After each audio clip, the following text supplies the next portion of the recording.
Hai semua, welcome back to my channel. Jadi hari ini saya akan bercerita tentang The Red Killer, seorang serial killer daripada Jepun, Tsutomu Miyazaki, yang merupakan seorang pembunuh berantai dari Jepun yang membunuh 4 orang gadis muda ataupun budak kecil di Tokyo dan daerah Saitama antara Ogos 1988 hingga Ogos 1989.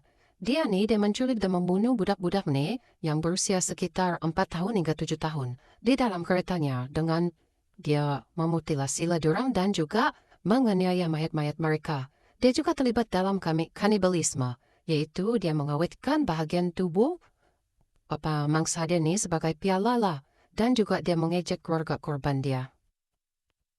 Jadi, si Miyazaki ditangkap di Hachiyoshi pada Julai 1989 setelah dihadang semasa dia mengambil foto seorang gadis muda tanpa pakaian. Jadi dia didiagnosis memiliki satu kelainan ataupun gangguan pribadi, namun dianggap oleh pihak yang lain sebagai orang yang waras dan sadar dengan kejahatan dia dan tahu akan konsekuensi dia.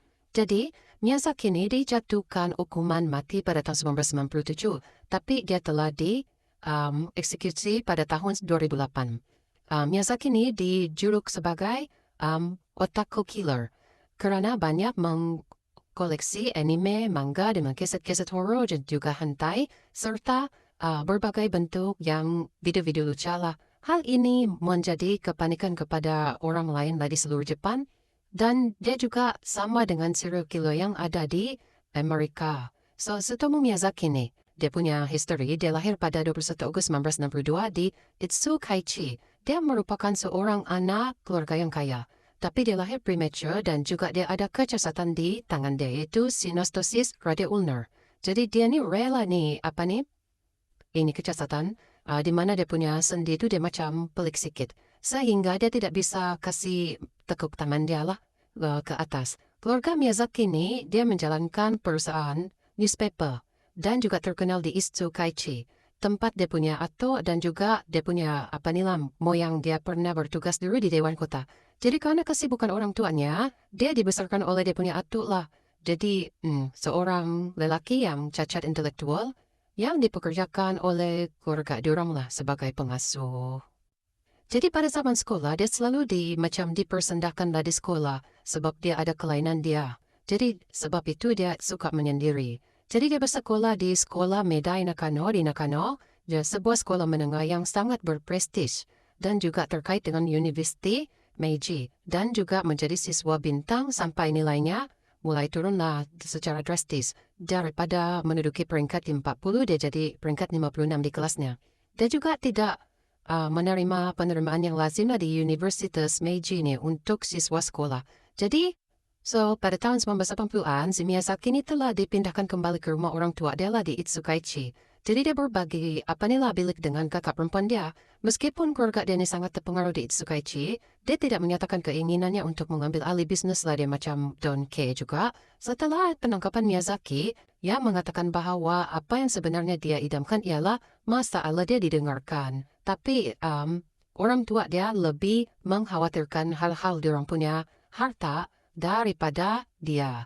Jadi dalam pengakuan yang sama, dia juga menyatakan bahwa dalam sepanjang hidup dia mulai mempertimbangkan yang macam dia mau bunuh diri juga kadang. Jadi Miyazaki merasakan bahwa hanya dengan mendapat dukungan dia punya atuk tu dengan orang terdekat lah.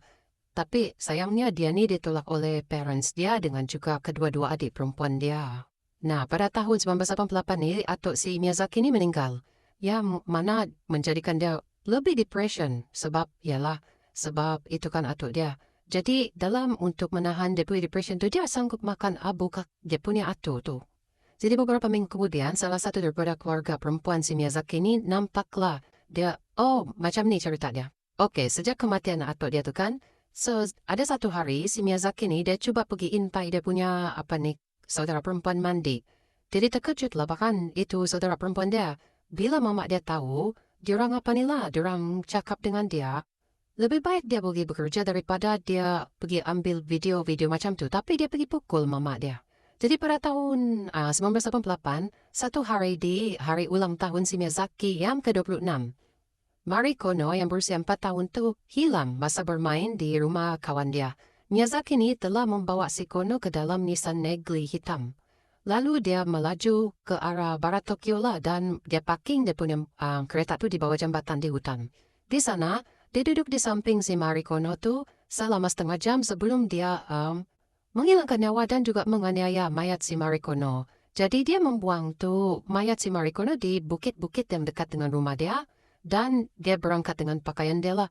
Lalu dia biarkan jenazah tu membusuk sebelum kembali melepaskan satu demi satu part of the body of Mary Kono. Miyazaki juga telah membakar sisa tulang Kono di dalam tungku dan menggilingnya jadi bubuk dan dia kirimkan ke keluarga si Mary Kono bersama dengan kotak dan beberapa gigi dengan foto pakaian anak tu. Tengok macam mana sejahat mananya dia punya fikiran kan? Oke, next. Pada Oktober 1988, ada penculikan. Miyazaki menculik Masami Yoshizawa yang berusia 7 tahun. Masa tu dia melihat saat masa tu si Miyazaki driving and then dia nampak si Yoshizawa lah yang mau pergi sekolah jadi dia kasih tumpang. So budak tu kan dia mungkin tidak tahu so dia ikut lah. Jadi dia bawa budak tu di tempat yang sama dia bunuh si Mari Kono. Jadi Miyazaki ni membunuh Yoshizawa dengan melakukan tindakan seksual ke mayatnya dulu kemudian dia bawa pakaian dia yang ketika dia berangkat tu. 2 bulan kemudian, 12 Desember 1988, dia menculik satu lagi budak, Erika Namba, berusia 4 tahun. Masa tu budak tu baru pulang daripada tempat kawan dia, si Miyazaki paksa budak tu masuk dalam kereta dia, kemudian dia bawa pergi parking di Naguri, di mana dia memaksa budak itu untuk melepaskan baju dia di kursi belakang dan dia pergi gambar-gambar budak tu pula.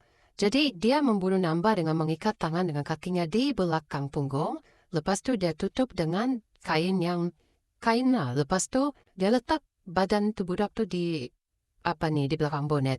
Tengok berapa kejamnya dia. Jadi dia buang pakaian budak tu di kawasan hutan dan dia tinggalkan badan budak tu di tempat parking.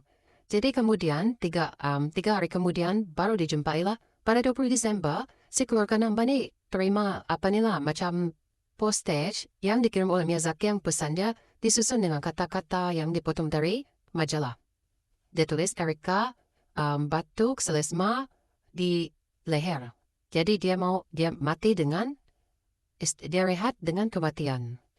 So, pada 23 Juli 1989, si Miyazaki melihat 2 orang saudara perempuan ni sedang bermain di Taman Hachiyoshi dan berhasil memisahkan 2 budak ni, satu dari adik dengan kakak ni.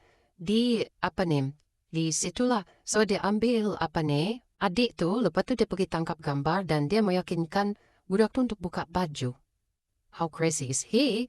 And then, dia ketika itu ditangkap oleh bapak diorang. Jadi, bapak diorang tu seranglah Miyazaki. Jadi, Miyazaki tidak mampu tahan. Lepas tu dia melarikan diri dengan berjalan kaki. Jadi, Miyazaki akhirnya balik di taman tu lepas dia sudah larikan. Kemudian, dia ditangkap polis. Jadi, lepas ditangkap polis, diorang pergi geledah dia punya rumah 2 kamar tu.